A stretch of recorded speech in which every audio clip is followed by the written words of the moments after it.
Election Road Trip. I'm Nels Jensen, the Director of Content and Programming at the Press Enterprise.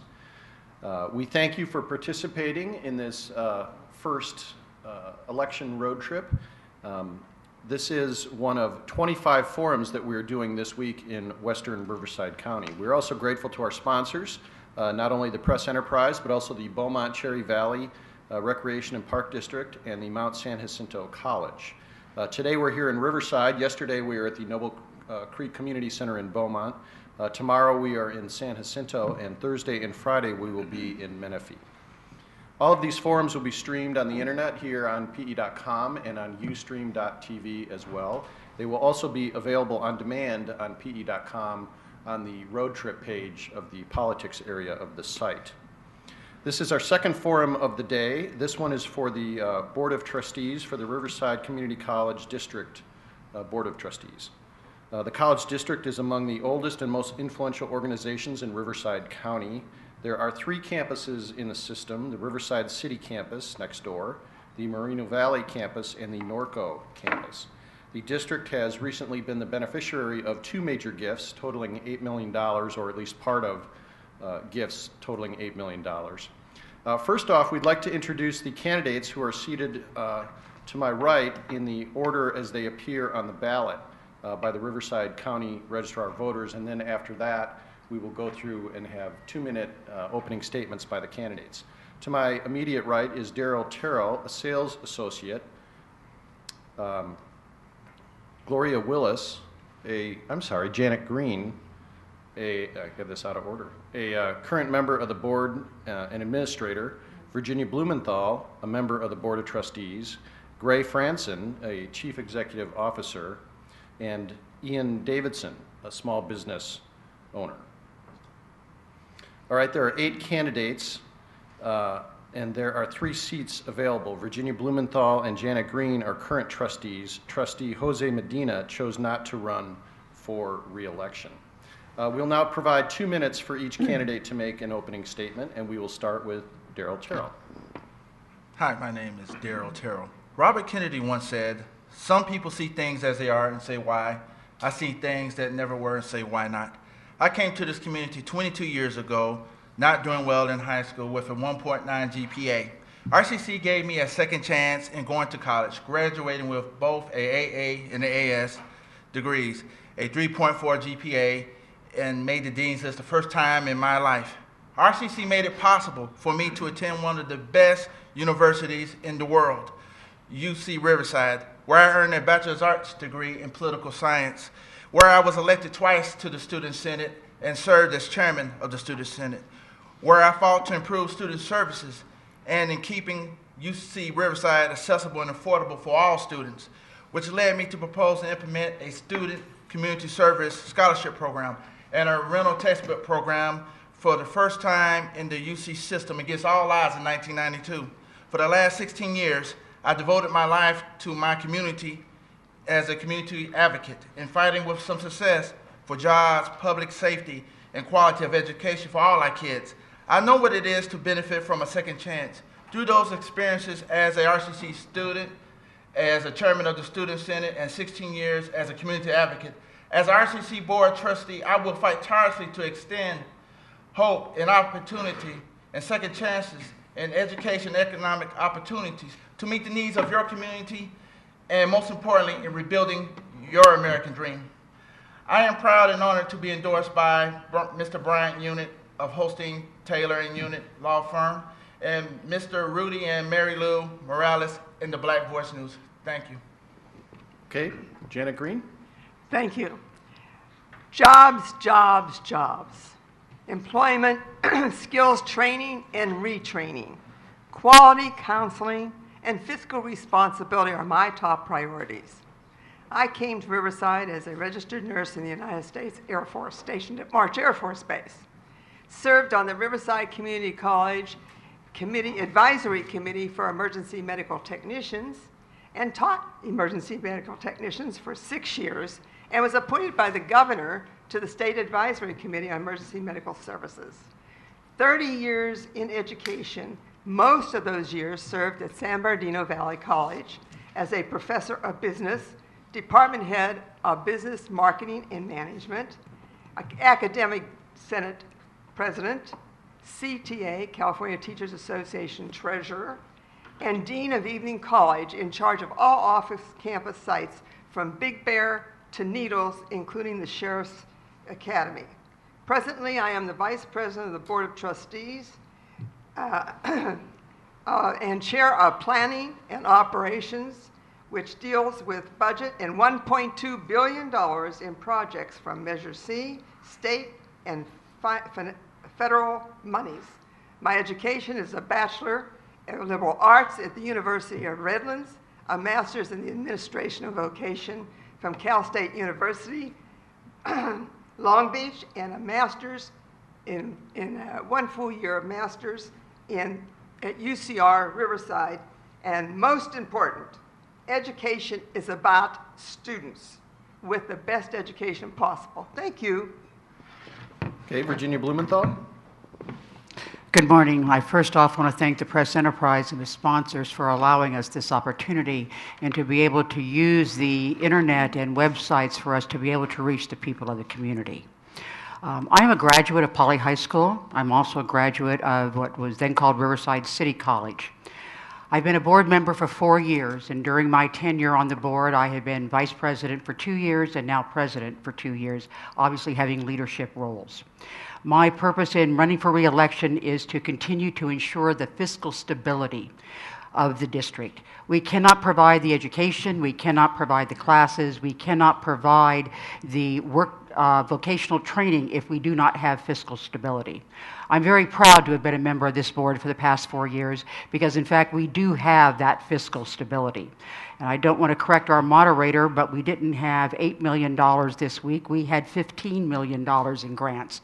And that's been because we have an extremely active board in trying to obtain outside financing since we cannot rely upon the state of California to give us our funds in a timely manner.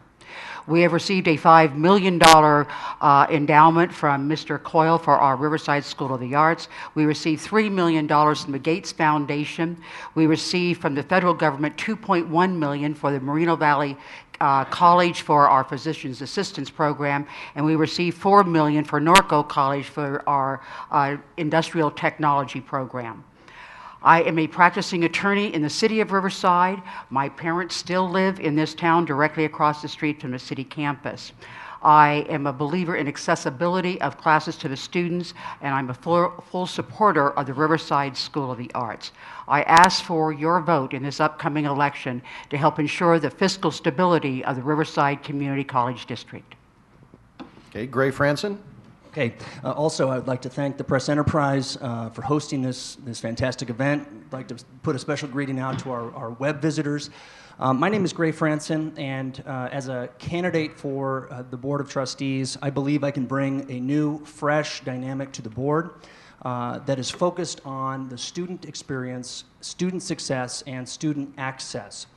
As a chief executive officer and a small business owner here in Riverside with operations in Norco, about a mile from the Norco campus, in Moreno Valley, about 2 miles away from the Moreno Valley campus, I know what it takes as a small business owner, as a leader in the private sector, what it takes to help grow business and economic opportunities in our area. That's the type of approach I'm going to bring or plan to bring to the Board of Trustees. Student success really does rely on a number of factors. And I think as a board member and as an institution, we need to be focused on providing the resources, the faculty, the staff, the institutional capacity so that we can meet increasing demand for community college services. I am a graduate of Poly High School, of Riverside Community College, where I attended all 3 campuses. I was involved and elected to student government. I transferred to UCLA, where I graduated with honors. Then I went on to my master's degree at Johns Hopkins University, after which I would serve 2 U.S. Secretaries of State around the world after 9/11. I would serve a United States Senator and then came home here to Riverside almost 4 years ago and have been involved in the community. Student success is our top priority. It has to be. We can look at this through an Excel spreadsheet. We can look at this through a PowerPoint slide or a statistics-based management system. But the truth is, unless we're focused on the student experience, our institution isn't going to amount to much. I'm proud to have the California Teachers Association endorsement, the CSEA endorsement, the Democratic Party endorsement. Okay. And thank you very much. All right, Ian Davidson. Hi, my name's Ian Davidson. I'm glad to be here. Thank the press for providing this forum for us. This morning, I'm running for the open seat for Riverside Community College District. I'm a third-generation Riverside County resident, small business owner. I'm a landscape architect. My firm is IDLA, Landscape Architecture and Planning, located in Riverside. I, too, am a graduate of Riverside Poly High School. Continued on to the University of Arizona, where I got my Bachelor of Landscape Architecture. I later went back and got a Master's of Business Administration from the Claremont Graduate University in Claremont. I bring a long history of community involvement from the federal to the local level, starting with the Bureau of Land Management, California Desert Advisory Council, where I served 2 terms, appointed by the Secretary of the Interior, finished up there as president of the board. I've been on the City of Riverside Design Review Board, City of Riverside Cultural Heritage Board, currently on the City of Riverside Public Utilities Board, Riverside Downtown Partnership, many years, past board president, and most importantly, the Riverside Community College Foundation Board, where I served a number of years and as past president of that board and termed out. I'm the father of single father of an 8-year-old son, very involved in community activities together with him. If elected, I want to continue the vision that RCC has. I want to work towards full choices of class offerings. I want to keep hard to keep the class sizes small. Work towards a fiscal responsibility by making hard decisions, cutting unnecessary spending, and working towards partnering with the community and private organizations to increase funding. Thank you. Okay, thank you for those opening statements. Now we're moving on to the question and answer session. We'll have a series of questions provided by the staff of the newsroom from the Press Enterprise and also from some readers. Each candidate will have 1 minute to respond.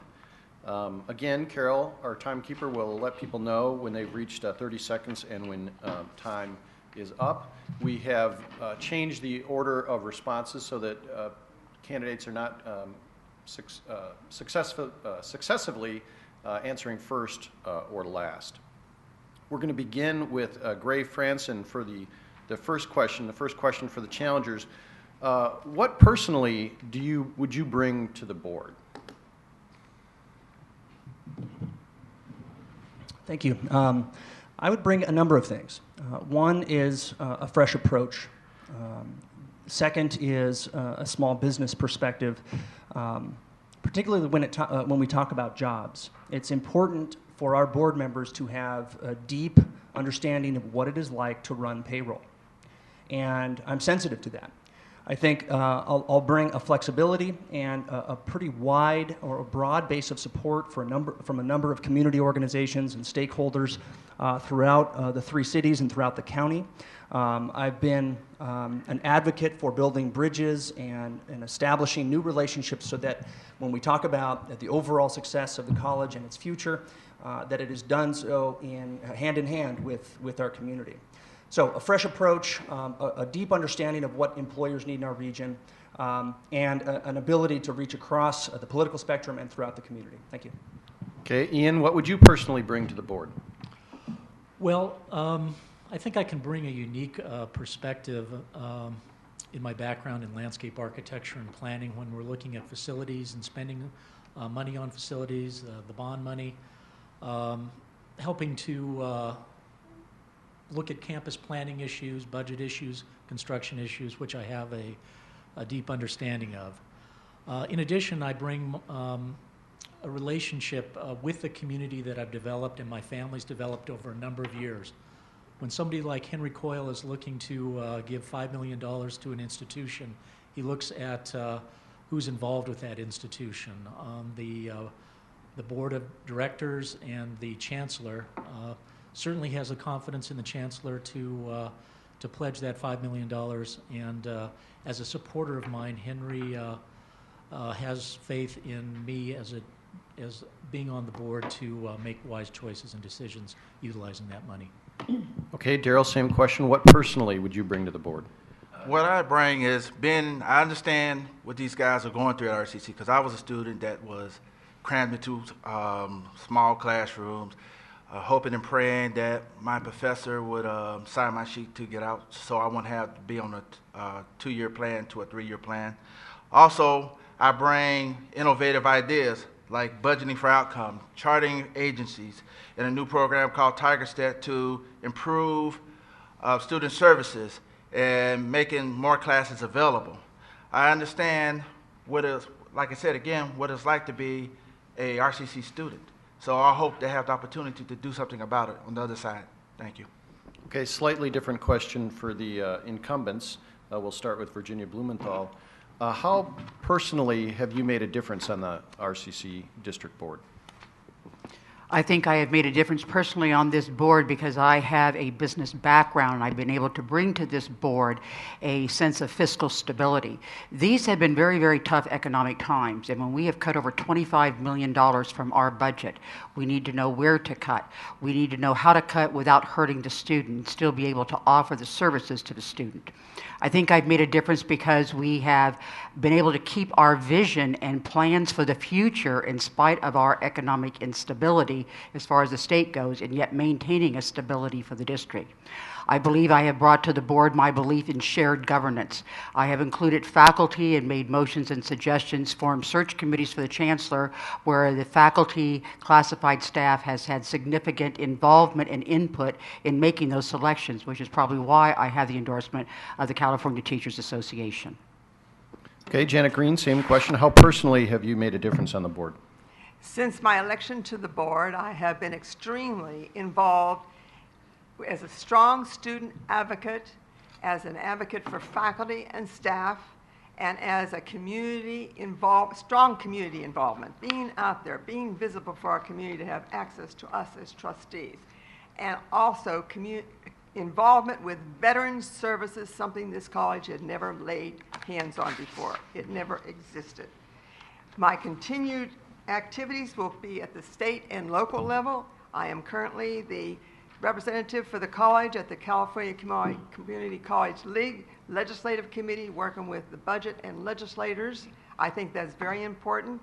I will not fail to remember fiscal responsibility in everything that we do at this college board of trustees, and that including projects as well. Thank you. Okay, we're going to begin the next question with Daryl. Daryl, how do you think the district is doing in managing and spending its Measure C dollars? How do you think the district is doing in managing and spending its Measure C dollars? I feel that the current board has done well in overseeing the Measure C funds. That's my answer. Okay, Gray Franson, how do you think the district is doing in managing and spending its Measure C dollars? I think particularly because most of the funding has yet to be spent, this is a great opportunity for us to talk about a couple of things. First, there is a Citizens Oversight Committee, and that committee is active. It is standing now. It meets to ensure that the bond passed in 2004 is being executed successfully. Second, a project labor agreement was signed by this college district and by the Board of Trustees in March of this year. The first projects under the project labor agreement are now rolling out. So we have construction projects going on, we have new projects coming up, and to all purposes, it looks like everything's on track. I'd hope that we can ensure the continued transparency of spending under the bond so that the public has the utmost confidence that the support they've given our college district is executed well. Okay, Janet Green, how do you think the district is doing in managing and spending its Measure C dollars? I'm very proud how the district is measuring and spending their Measure C funds. Everything is planned phase by phase for each community college that we represent, with the input from the college presidents, the staff, CFCA members, and above all, the associated body of students. And I don't think you can be any more transparent than that, and that's how we need to operate. And the board is very open to any suggestions from the public, to answer any questions from the public regarding the Measure C money. And as the chair of planning and operations, I can guarantee you that will continue. Okay, Ian Davidson, how do you think the district is doing in managing and spending its Measure C dollars? Well, I think the district is to be commended for the way they've handled the program to date. As somebody who was involved with the Measure C campaign effort to get that bond passed by the voters, we have a great deal of responsibility to manage that money. I think that great steps have been made in giving each college their own pot of money to spend on their own projects. I think that was a great thing to do, and gives the colleges, the individual colleges, the independence that they need to make decisions. I am concerned about the project labor agreement that was passed, and the impact that that had on some of the programs and spending on those programs and facilities, what they were able to spend, and the administrative costs associated with that program. Okay, Virginia Blumenthal, how do you think the district is doing in managing and spending its Measure C dollars? I am very proud of how our district has managed its Measure C funds up to date. I was one of the founding members of the original Citizens Oversight Committee. In fact, I was chairperson of that committee. We currently have over $100 million in construction going on our three colleges right now, thereby providing more jobs to this community, helping to lower the unemployment rate. We have been very successful in leveraging the monies that we have by, if we put up $25 million, for example, we have the state is putting up $75 million. We also have a planned program for each of the campuses that all of the stakeholders have in which all the stakeholders have participated, setting forth all the future goals for the current Measure C money. So I am very, very proud of what the district has done. Okay, the next question is, we're going to start with Janet Green. What is your opinion of the project labor agreement approved by the district? I am not in favor of the project labor agreement for the following reasons. Number one, there is not a level playing field. Number two, the threshold is entirely too short of $1 million. That is too low. Number three, we didn't need a project labor agreement. We operated very effectively without it before. And number four, when anything is uneven and not fair to both sides, you will never see me voting for it. I can assure you that. And so therefore, I am totally against the project labor agreement. I think it's ludicrous to spend $1.5 million to have a supervisor or administrator run those projects when we have our own staff who are qualified to do it. Thank you. Okay, Ian Davidson, what is your opinion of the project labor agreement? Well, as I just stated in the last question, I'm not for it. I have some concerns about it. I do think that it increases cost. I'm really a proponent of a fair and open bidding process, competitive bidding process. It's my knowledge that the projects that have been designed and were ready to go to construction had to go back and be replanned after this project labor agreement was passed. That equals less classroom space that's getting built. Not to mention the costs associated with the administration of that agreement at 1.5, 1.6 million, whatever it is. Again, that is classrooms that aren't being built, facilities that aren't being built. So I am not in favor of it. I would have voted against it. Thank you. Okay, Virginia Blumenthal, what is your opinion of the project labor agreement? I think I'm on record very strongly opposed to the project labor agreement. As a matter of fact, when it came before the board, it passed on a 3-2 vote. I was one of the 2 votes that voted against it.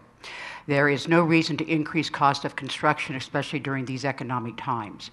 We are spending up to $1.6 million to administer the project labor agreement because within the contract that was approved, there has to be an administrator. We're not allowed to use our own individuals. So we are increasing costs there. In this economic times, there should be a level playing field for all bids. If we did not, because we're a governmental agency, there are prevailing wages that have to be dealt with. And the project labor agreement does not change the prevailing wages, but it does increase costs because of the other cost factors involved. I am against the project labor agreement. I voted against the project labor agreement. We do not have the statistics back yet as to how it's affected the cost, but normally speaking, any project labor agreement will increase the cost of a project. Okay, Darrell Terrell, what is your opinion of the project labor agreement? I support the PLA. I believe in job creations. It brings benefits, good working conditions, projects on time. It creates an avenue for individuals in our community who wants to go into the construction sciences through apprenticeship programs, and it provides quality work. I'm strongly in favor of it, and I will vote for it again if I'm, God willing, if I'm on this board. Thank you. Okay, our next question is going to be directed first to... Excuse me, Nels. Would you like me to answer that question? Oh, I'm sorry. That's okay. Yes, would you please And I love answer the answering question? this What question, what too. is your opinion of the project labor group? And I apologize again. That's okay, that's okay.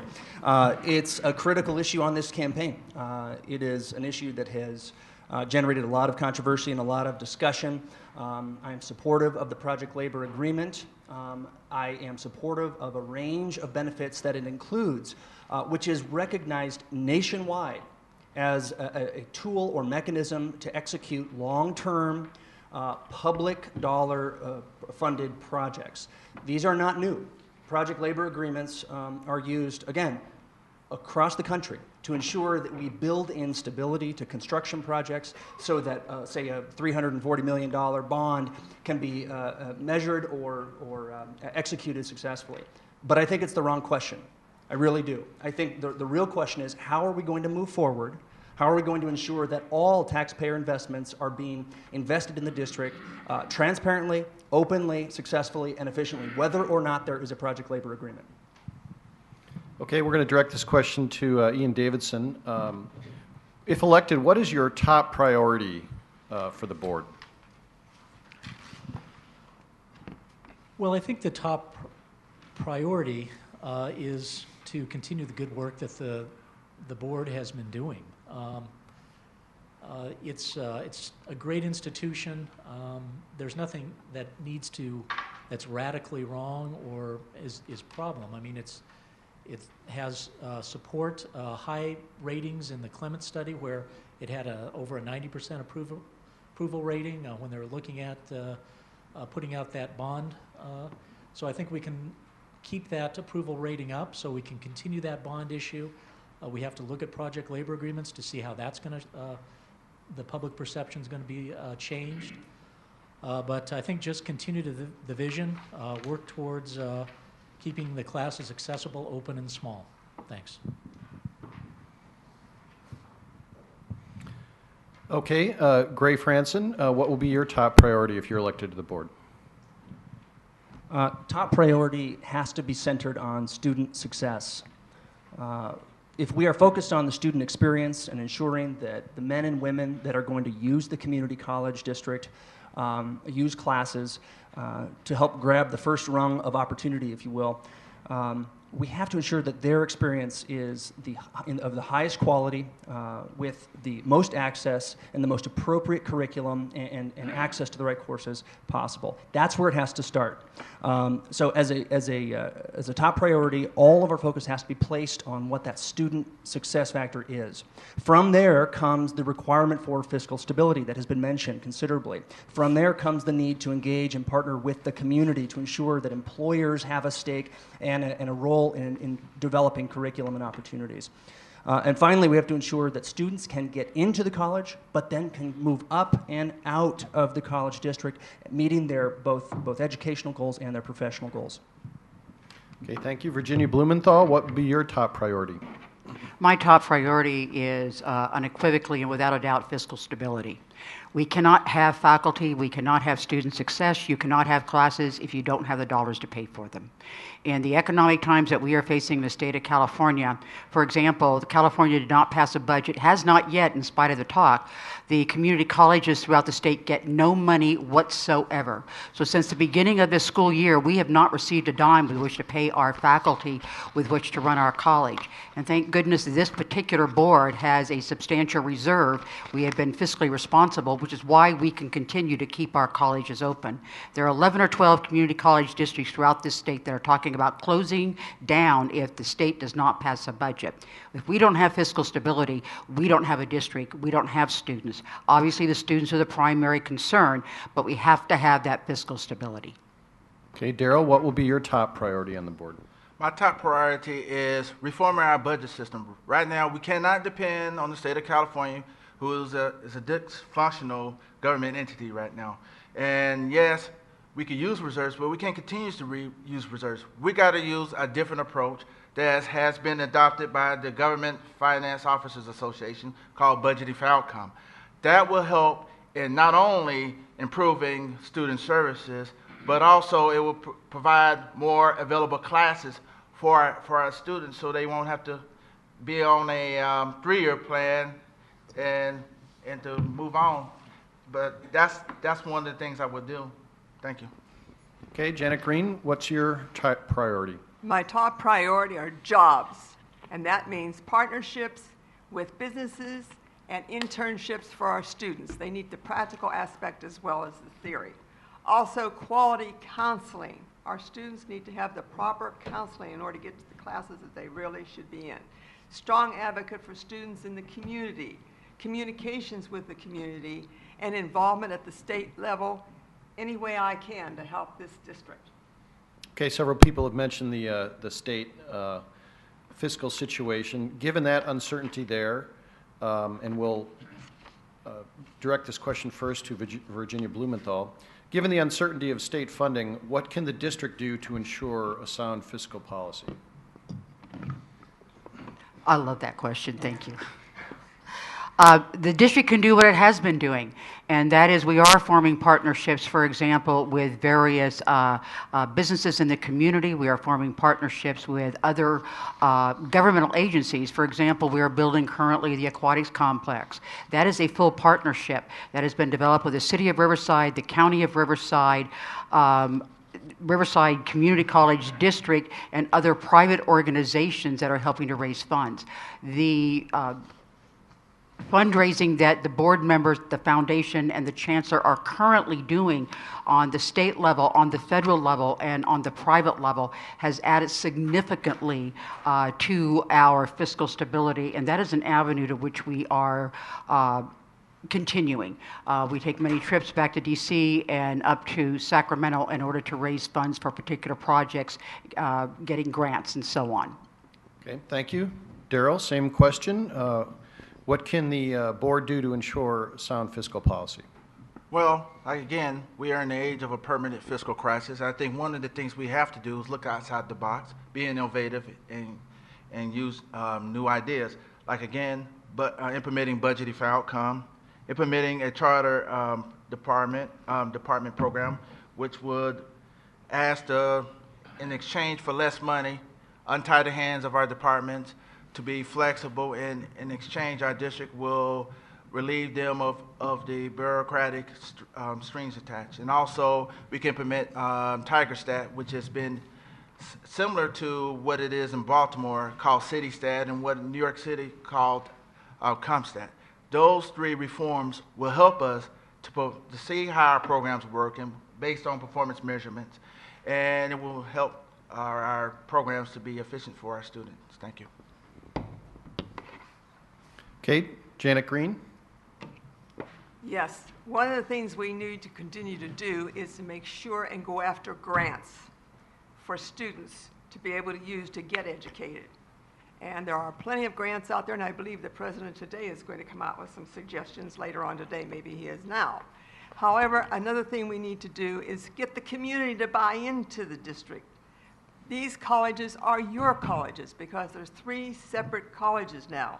And as I go out, I say, The state caps the number of students that we get paid for. Any student over that is a cost to the college. Therefore, I think it needs to be a shared entity with the community, but we need to communicate with our community and let them understand what the situation is at this point in time when you have 3 accredited colleges.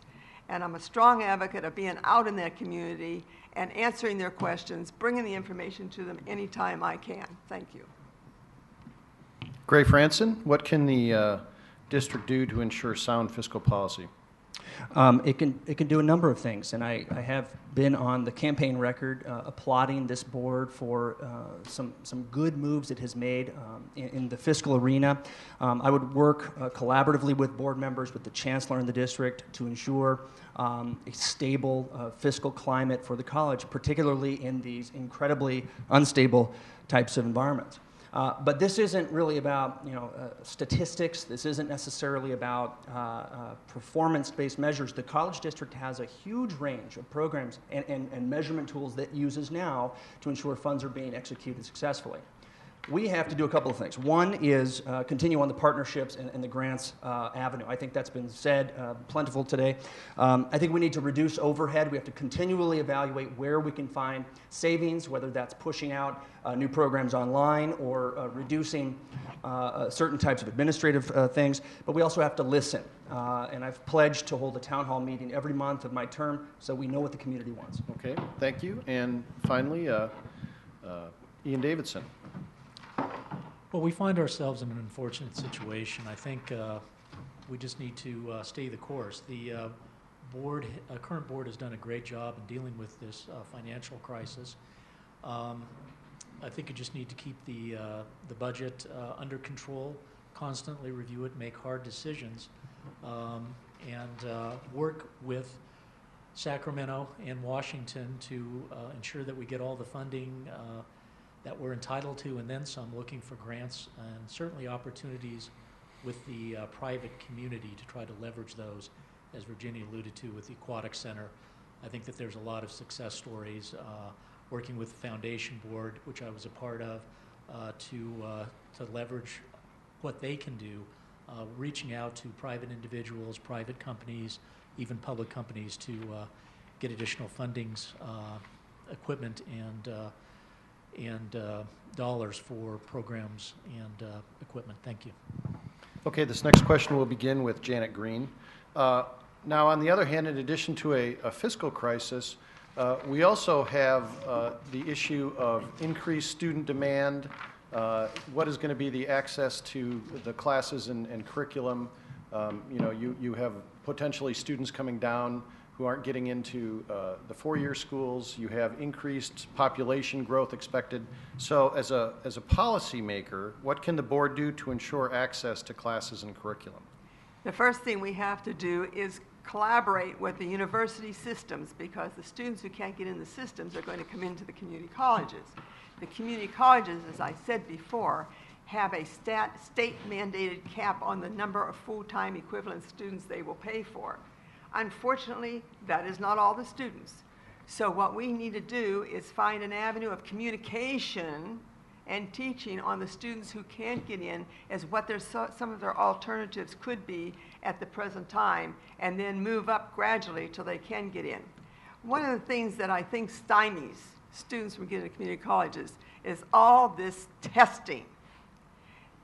Students are good in some testing, other students are not good in testing. So I think we are a little bit uneven there. I think all students should be given a break. But I am willing to sit down with any student advocate group and give them some ideas on what they can do temporarily until they can get into the community college system. But it's a problem statewide. Thank you. All right, Gray Franson, what can the board do to ensure access to classes and curriculum? Two areas I'd like to touch on, and I know there are lots of great ideas out there concerning this topic. First is evaluating our remedial programs and the offerings we have at the remedial or lower level coursework. We have to ensure that we have courses available at the remedial level. Unfortunately, because we have an increasing number of students coming out of our K-12 system not capable of competing at a college level And if we're going to be successful both as an educational institution and in transferring students, we have to ensure that students have the reading, writing, and math skills that we need here in our local economy. The second is, and I echo the working with UC and CSU systems, especially as we have the requirement to push these students through to help them obtain their educational requirements or their goals. I think we also have to find new ways to push out the cost of education and invest more heavily in online classes and provisions. I know it's not everything, it's not a catch-all, but to ensure that we have more classes offered in a less expensive way is a great formula. Okay, Ian Davidson, how do you ensure, as a policymaker, the board ensure there is access to classes and curriculum? Thank you. I think we need to try to leverage technology as best we can. Much like having this on a webcast today, we can try to utilize those technologies to bring the classroom to students in the home.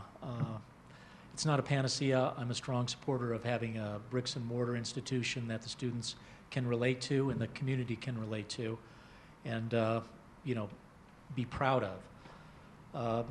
Besides that, I think we can work with the four-year institutions to ensure that we provide students that are ready to transition to those institutions, but also make sure that we get them through RCC as quickly as possible through proper counseling, again, by leveraging technology so we have classes available so that they can move through the system more efficiently and be ready for those four-year institutions. Retraining is very important, and I think we can work with the community to Thank you. get more training. Virginia Blumenthal, same question. How do you ensure access to classes and curriculum? That is a topic that this board is currently struggling. Let me explain. 85% of our budget goes to salaries.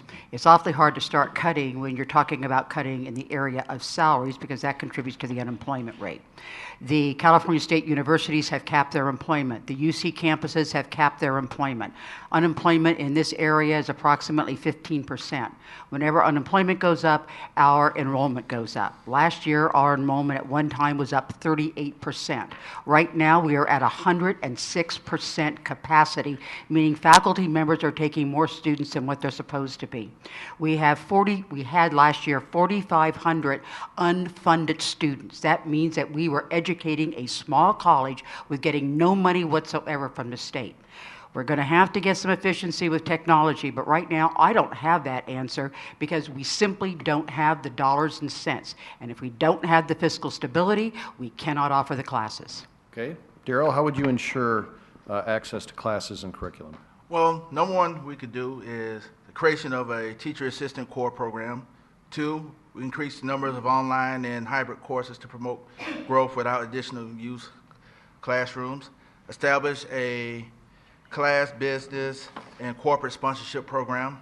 Also, I think we can use budget for outcome again to provide the necessary reforms that we need to provide the additional classrooms, again, so our kids won't be on a 3-year or 4-year plan. We want them on a 2-year plan. So and also we could increase our fundraising efforts to help that in that endeavor. Thank you. Okay, the next question has to do with grants. We will begin with Daryl Terrell for this question. Some of the grants mentioned earlier are for specific uses. One of them, the Gates Foundation grant, is a joint grant among not just RCC, but the City of Riverside and UCR, Cal Baptist, La Sierra. How best, or let me change that. How could that grant impact RCCD, specifically Riverside City? How could that $3 million Gates grant impact RCC? Well, for one thing, we could create programs to increase our college readiness. So if you get our high school kids ready before they get there, then that could put a less reliance on basic skill programs, which means that we could put more money into the classrooms to have more available classes for our students. And also we can make sure when they go to RCC that they don't fall by the wayside. So the problem is we celebrate when our kids graduate from high school and they go on to RCC, but the thing is, some of them did fall by the wayside because there's no guidance for them. So this program could help them to continue because they need somebody at the college like they did for me to make sure that we graduate, not only get there, but graduate. Thank you. Okay, Gray Franson, same question. How could the Gates Foundation grant, which is a joint grant across the city, impact RCC? Well, I think it's important to know that the Riverside Learning Partnership, or this CLIP program, if you will, was put together by a great number of people throughout the community. It was, in my belief, a perfect model for a successful partnership in developing really a multi-sectoral and temporal program. The program does reach down into high schools. It tries to sensitize and invest dollars so that we create a culture of education and a culture of college-going kind of expectations. It brings students into the community college system and attempts to ensure their success. It creates a series of programs so that once students do get on campus, that they can obtain success and move on to their goals. I think it's fantastic. I do. I think it's an amazing program. I think $3 million, as noted by our great Dan Bernstein the other day, isn't necessarily transformative in itself. This is more about the model. I think we can learn from what this is now and push forward with the same theme. Okay, Virginia Blumenthal, same question. How could the Gates Foundation grant impact RCC? I think this grant is very typical of what the Riverside Community College District has been doing in forming partnerships. We have a community, an educational community here, whose primary interest is the students and successful completion of both high school and college. If we can get the students, and as Dr. Pamela Clute has noted, we almost have to get the students by the time they're in third grade in order to get them college ready. If we can reach down with these children, as we have in the past with the Gateway to College program that was exceptionally successful, it will help to elevate the standards of the students at the lower grades, get them to want to go to college, get them college prepared. By the time they get then to Riverside Community College eventually, we don't have to offer as many remedial classes because they will have the tools and the skills and the motivation and determination to get through. I believe that it is simply the seed money to put these programs into existence. Okay, Janet Green, same question. How can the Gates Foundation grant impact RCC? First of all, the Gates Foundation grant is the Community Learning Education Program, which means it's a nucleus to bring all of us together working for the same objective. And we have to keep in mind the objective of the community college is to teach saleable skills. Yes, we have remedial courses, we have middle college, we have passport to college. This grant, a $1 million a year for a 3-year grant, will facilitate bringing all these people together on behalf of the students from K through 12 on up to the community college level. Okay, Ian Davidson, same question. Thank you. Well, I think it's a collaboration between the high school, college, city, and educational foundations locally. And RCC has the great advantage of having a track record of working very closely with all of those organizations. So I think we can continue that good work. It's all about starting early, not just starting in high school with students who need to really develop a college mentality, introducing them to study groups, note-taking strategies, and just introducing them to the idea of going to college and really what that means and how they can attain that. So I think it's a great opportunity. You know, I've worked on Passport to College, which is the foundation, RCC Foundation, worked quite a bit on, was very successful, sending kids to school. And when you see the look on those kids' faces when they graduated from high school and were guaranteed college, it's just a wonderful thing. Okay, this will be our last question, and we will turn to Gray Franson first for it. How important is transparency in the dealings of the RCCD board?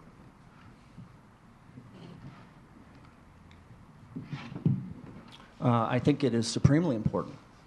As an institution of public trust and as the governing board and body for one of our most valuable educational institutions in the region, I can't think of any reason why anyone would advocate for anything but full transparency. Part of this is really related to how the Board of Trustees listens and continuously solicits feedback from its community and that it serves. I've pledged to hold a town hall meeting open to everyone all the time in open forums every month of my proposed tenure to ensure that we're listening. There are all sorts of mechanisms that we have to ensure exist so that transparency is really a top goal for the board.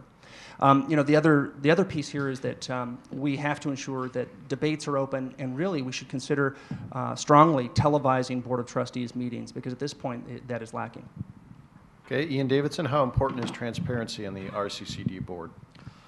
Well, I think transparency is very important. As we discussed, people's perception of the district is crucial to get private funding, to get the grants.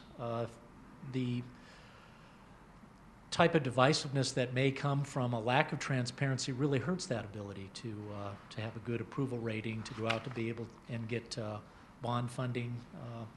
So you really need that transparency to keep the support of the community. Okay, Virginia Blumenthal. Norco College, Moreno Valley College, Riverside City College are colleges of the community. We as trustees represent that community, and I think a lack of transparency is absolutely inexcusable. We need and do have open discussions. We need and do have shareholder input. We need and do have shared governance. All of those are tools for transparency. I would, if reelected, continue with the transparency that I have brought to this board, as I believe that's the basis of our democracy. It is the basis of how we should be running our government, and it is very definitely the basis of the Riverside Community College District Board of Trustees. Okay, Darrell Terrell, how important is transparency in the RCCD board?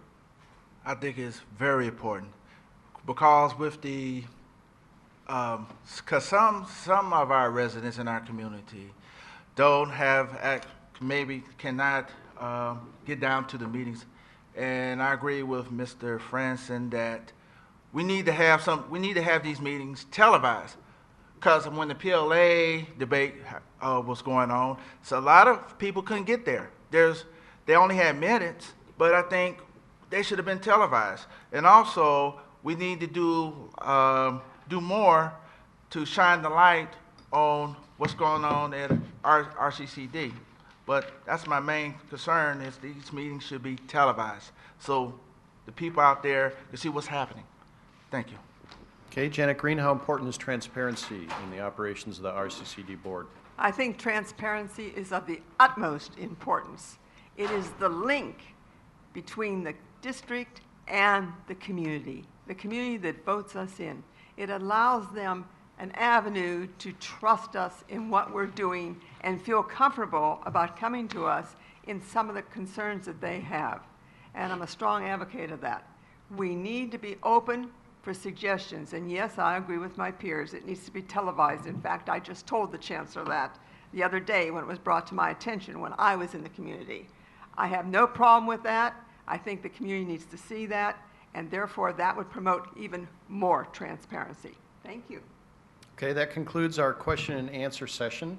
We're going to start at the opposite end with our 1-minute closing statements and do it in the reverse order from our opening statements. So the first person to have the floor for 1 minute is Ian Davidson. Well, again, thank you for allowing us to be here today to answer these questions and get some of these views out. Again, I just want to continue the vision of RCC, the great institution it is. As Virginia said, it's a college of the community, and it's a great asset. Work towards choice of classes, keeping classes open and accessible, keeping class sizes small, keeping registration fees reasonable, cut unnecessary spending, and work towards more public-private partnerships. Thank you. Gray Franson, the floor is yours. Again, thank you for having us. This has been great. It's actually really fun running with these individuals, and it's a real honor. My focus, again, has been and will be on student success. I think from that point, if we are focused like a laser on student success, other things really fall from that. It does require fiscal stability. I agree with Virginia and her focus on fiscal stability, and I agree with a lot of our colleagues that suggest partnerships are going to be crucial for us as we move forward. Again, as a small business person here trying to grow a business and trying to employ people, I am sensitively and keenly aware of what it takes in the real world for generating the skills and abilities necessary so that our economy can grow and our unemployment level can drop. I will be an advocate for transparency, an advocate for good and solid, sound institution building. I'll be collaborative with other board members, and I look forward to representing our community. Thank you. Okay, Virginia Blumenthal. Again, thank you very much for this opportunity to reach out to our constituents and the community. If reelected, I pledge continued leadership that I have had these last 4 years. I pledge my commitment to fiscal stability, and I also pledge my commitment to continuing the Riverside Community College District vision, for example, that of the School of the Arts. Alternate financing is necessary and needed, and being on this board the past 4 years has been a real joy in my life. I love this district, I love this community, and I think the efforts and energy that I have put into this board and this district the past 4 years shows that. And maybe that's why I've received the endorsement of the Press Enterprise, the Black Voice News, the California Teachers Association, every state and elected federal official that represents the district area, representing all political viewpoints, and I have received their endorsements, of which I am very grateful. And I ask for your support in the election on November 2nd. Okay, Janet Green. Well, I will, when reelected, I will continue to push for jobs, training, and retraining. I will mandate responsible accountability and responsibility. And I do thank the press for their endorsement. That was an exceptionally good endorsement. I'm also endorsed by officials, state officials, local officials, student endorsements. I am very happy to have the students come to me and endorse me. That's what it's all about. I will continue the transparency effort and the community involvement. I will be in the community, accessible to the community, and I would appreciate if the community would re-elect me November the 2nd. Thank you. Okay, Daryl, 1 minute. Well, my name is Daryl Terrell again, and I want to thank the Press Enterprise for this opportunity. I know some people may say, oh, he's a sales associate. What do you know about being on RCC Board of Trustees? What do you know about that? Well, I look at the people that have endorsed me, like Supervisor John Tavaloni, Supervisor Marion Ashley, Supervisor Jeff Stone, former Assemblyman Steve Clute, County Assessor Larry Ward, have endorsed my candidacy. This election is about the people who have had their American dream foreclosed upon. When you go to the polls, look that I'm not only a sales associate, I've been involved in my community for 16 years. I'm a college graduate from RCC and UCR. I will use that experience to move this county and RCCD forward into the new global economic frontier. I ask for your vote. Thank you. All right, thank you very much. We appreciate your participation and good luck to all of you. We want to thank you for joining us on PE.com and our audience here at the Press Enterprise building. All of these forums are available on demand on our website. We would also like to thank our timekeeper, Carol Park, our camera operator, Jennifer Whitaker. Today's webcast has been produced by Louis Amistoy. And don't forget to vote on November 2nd. And don't forget to join us live November 2nd. We'll be doing a live election show. And as those results trickle in ever so slowly, that will carry over to the morning of November 3rd as well. We'll have a full recap. So again, thanks to our sponsors. Thanks to our candidates. I'm Nels Jensen for the Press Enterprise. Thank you.